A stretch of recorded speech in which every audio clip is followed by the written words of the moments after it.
Hi everyone, welcome to another episode of my Cedar Point Recreation Park. Today we're going to be building the station infrastructure for our final roller coaster, and that is of course Steel Vengeance, way at the back of the park. I was holding off on doing this one for a bit until we got the official RMC hybrid trains in the game, and they have finally been approved. They're not officially in the game yet, but if you know where to go, you can download the official versions of them and install them manually, which is what I have done. I figure that's going to be good enough. So now that we've got the right trains on there, we can finish tweaking the layout for this coaster.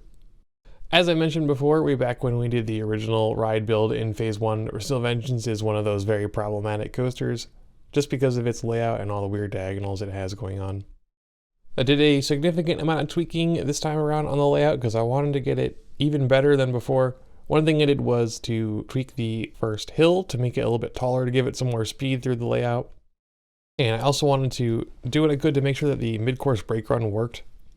My build is, of course, on the diagonal. However, I'd recently learned about a cool technique we can use to mitigate this. So you may know that if you use a chain lift, that creates a block section. And we can use chain lifts on the diagonal here. So if we have a single piece of chain right before where our mid-course brake run is supposed to be, we can simulate that being a block zone, and our trains will run very efficiently, and it works out pretty well. We did have some serious issues with intensity on this ride. In RCT, the more drops your coaster has, after a certain point, it just adds more to the intensity of the ride. And Steel Vengeance, as you know, has a very wild layout. Our build here has over 20 drops, which means that the intensity of this coaster is pretty high. And for most of the build here, it was over 10, and actually cut our excitement down considerably, which was kind of a bummer. I think the main culprit here is the tiny bunny hop right after the first drop. It imparted some really nasty vertical G-forces that, while it's present in real life, I decided to omit at the very end just to get our intensity under 10 so we could have an excitement over 9 instead of around 6, which is what we had for most of the build here. But I would say, apart from that and the stuff that I mentioned in the previous episode, pretty happy with the layout here. I think it's about as good as I can get it for now. Of course, it also helps that the hybrid coaster is a very good looking ride, but I'm pretty pleased with how this is so far. After getting the roller coaster kind of wrapped up here, we also worked on some of the surrounding infrastructure. Now that we've got all of our rides down, I can finally put together the Cedar Creek and Lake Erie Railroad. It's been sitting here unopened for a very long time, and I really have wanted to get it up and running in order to help pathfinding get peeps around the park. Even though it's only got 2 stations, I think it's really going to help with our traffic flow and everything.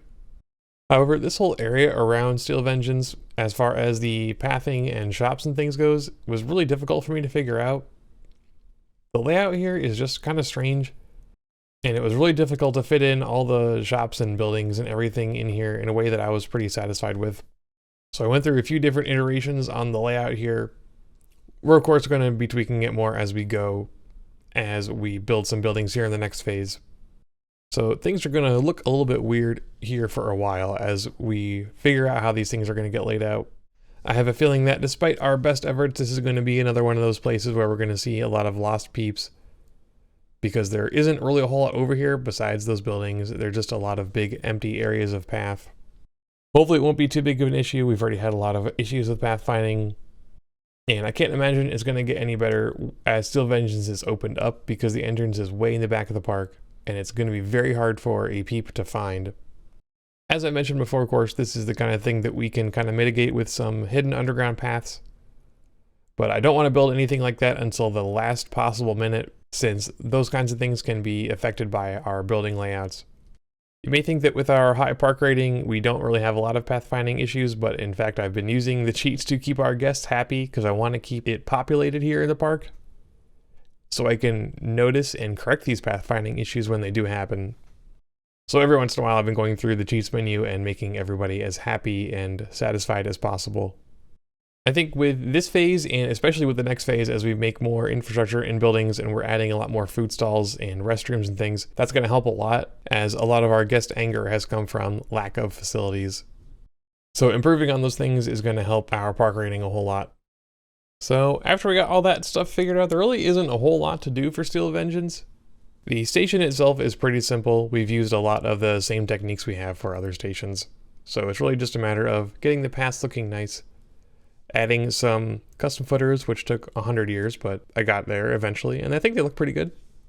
It's especially challenging for Steel Vengeance since it's the newest coaster and there is not a lot of footage of what the inside of it looks like, especially since you're not allowed to take stuff into the queue anymore. So finding some good videos and photos has been pretty challenging. But I did eventually find some stuff that worked out pretty well and got me a good idea of what these things are going to look like. Also a couple little fun things in here as well that we added, like the large maintenance building inside the layout is used for the Halloween Weekends events. So we have a little fake queue in here. I might later go and actually put a real maze ride in here, but I don't think it's going to be open. I don't want to get even more guests lost trying to find the entrance to it way back here in the back of the park. But I think that's going to do it for today. Another long, arduous build, but mostly for those footers and the path layout. Nothing too complicated. And like I said, as we go forward, making these buildings and everything is going to get us a better idea of what this area is going to look like. And hopefully things are going to start looking a little bit nicer. But I am happy to get our final roller coaster done. We still technically have a couple flat rides left that I haven't built stations for. So I'm going to get to those eventually. But I'm probably going to take a little break from rides and work on some buildings going forward here, starting with stage 5. So that's pretty exciting. Making some good progress. It's been a long journey. We're over halfway at this point, I think, as far as our effort goes. So that's nice. But we're really getting into the challenging part of the park here where we're going to be needing to be creative with our buildings, trying to balance the what do they look like in real life versus what looks good in RCT. So look forward to that coming up. And in the meantime, as always, if you've got any comments, questions, or suggestions, let me know. Thanks for watching.